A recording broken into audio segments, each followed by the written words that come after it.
lead us in communion. So time to share our time with God. So we're going to read chapter 22, verse 19. It says, Jesus took bread, gave thanks, and broke it, and gave it to them, saying, "This is my body given for you. Do this in remembrance of me." Again, it says, "This is my body given for you. Do this in remembrance of me." So communion is time that we remember Jesus. And we talked about this so many times, right? So we go, okay, what do we do during the communion is to remember. Amen. I've been a Christian for over 25 years, and actually this week, just studying through it, reading the scriptures again and again, I realized that, oh, you know what? There was a missing part. I learned something new. So I want to share that with you. Sure. Awesome. So before I do that, so let me kind of walk you through what I've done last about a week. It's been a kind of crazy week. Awesome. So I went through my schedule to want to share this with you. So let me start with the last sort of a Friday night. So Mark Kyung. Come on, Mark. My son. Oh, there we go. Right. So Mark and I, and then his brother and a couple of friends, we drove to Buttonwillow.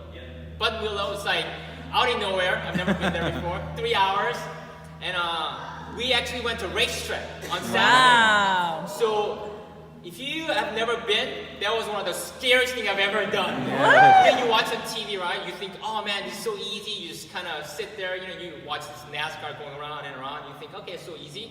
Oh man, I was peeing on myself. It was so scary, right?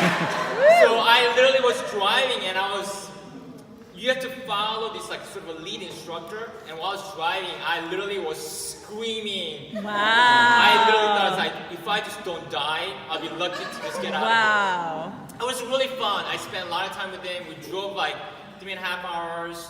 We did a racetrack, like 100-some-degree weather. We drove back. It was a great time. And the great thing is that, you know what?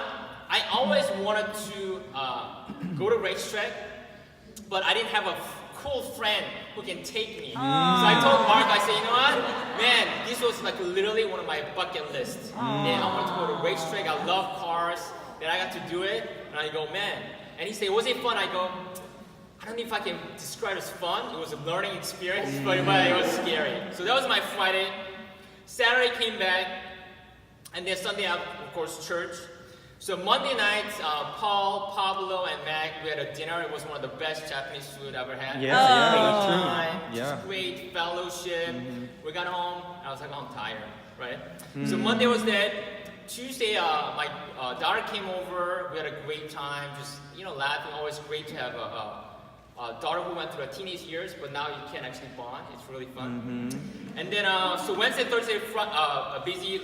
Friday, we had a midweek at our place. It was a great time just hearing about people's conversion stories. That's always great. Yeah. Encouraging. And then I thought people were going to go home, but then Matt, David, and Joyce, some people came over to our house.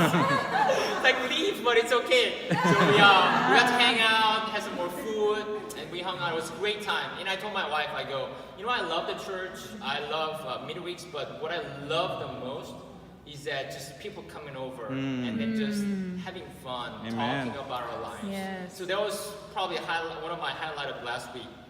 So yesterday, we thought we had a great idea.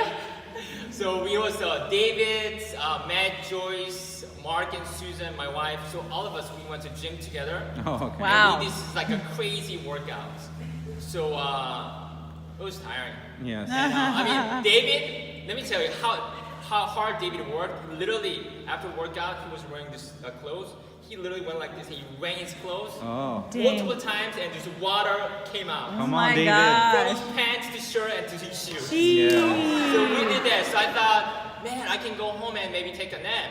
But then I had another brother say, oh, you know what? Can you spend some time with my kids? So I took a shower, went over to the house, played with a toddler and a 6-year-old girl. So just imagine, that wasn't a relaxing time. Right. But it was a great time. So I got home around like 5 o'clock. So now I go, you know what? I want to spend some time with my wife. Yep, of course. But first I had to take like 10-minute nap.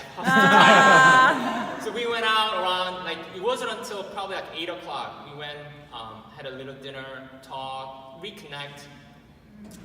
And then during that time, one of the great things is that, so my daughter's not here, but I really appreciate our fellowship. So they went to Tijuana. I know they were going to share more, but I was sharing with my daughter about, man, our church is doing this. So she hasn't been to church for many months, but she's like, I want to go. So I said, so you don't want to come to church for 2 hours, but you want to go to Tijuana for like 24 hours. Yep. It's crazy, right? So she's like, yeah. So she actually went. So I appreciate them. I feel like I can trust my daughter with all the fellowship. So even though, thank you, Padillas, like they dropped her off at like 12:45 last night. So she was so tired, but she's like, it was amazing. That's what she said. She's like, so actually we are meeting tonight for have a family dinner, and she's like, I can't wait to tell you guys all about it. So it's been such a great. It's been a long week. Yeah. It's been so much going on. It's like, man, I can't there's so much, but through that I feel like, wow, I feel so fulfilled. Come on, As a Kyung. Christian. So Yes. with that, this is what I've learned. So we are talking about Jesus, and you go, Ken, why are you sharing your schedule with us?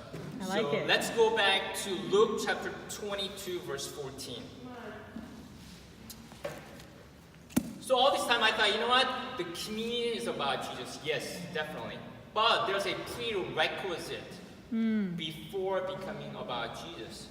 So it's verse 14, it says, chapter 22, verse 14 says, so when the hour came, Jesus and his apostles reclined at the table. The prerequisite of having a communion is that you have to recline with your brothers and sisters at a table to share the moment. It's not just about you and God, but it's about you and Jesus and the people. And I look back because, why do I feel so fulfilled this week? You know what? I'm tired physically, but man, I just, like when I got up this morning, I was like, man, I'm just like really amped up. I'm really excited. And then just looking through, go, wow, you know what? I got to have a communion almost every day. Wow. True that. Sometimes multiple times a day. That's awesome. And I go, wow, no wonder I feel so fulfilled. I feel so excited to be at church. Yeah. Now, this is what happens. So, when they recline, they share. And all the things that I've shared with you is that I got to recline, I got to share food with people, I got to share about Jesus, I got to talk about our lives. And even, David, he's studying the Bible, even learning about him and really studying the Bible, it's just really been encouraging to my heart. When you're sitting with people and sharing meal, that's when Jesus says, let's go back to 19. Come on, bro. That's when he says, he took bread, gave thanks, and broke it, and gave it to them, to the people around you. That's when Jesus says, this is my body given for you. Do this in remembrance of me. It made so much sense to me that, wow, you know what? The reason that I got to really do all these things, have a great time, is that because of Jesus. You know what? If I didn't have a Jesus, I don't know. I'm not sure if I was able to build a relationship with Mark, because it's going to take me to a relationship, or build a relationship with David, whose studying was inspiring my walk with God. With people, that's how we remember Jesus. Jesus go, whenever you're people, don't forget about me. I'm the reason that you are having this amazing relationship. Wow. So I really even thank everyone, just for me to be able to spend time with you. Amen, bro. If you asked me back in 27 years ago, did you expect this life? I go, no way. I mean, I was not a cool kid. So the fact that I can do all these things. So I just want to encourage you this week that if you want to feel fulfilled, not just happy but fulfilled, then break bread with people this week as many times as possible and talk about Jesus and remember him while you're doing that. Amen. Let's pray. Come on, Kyung.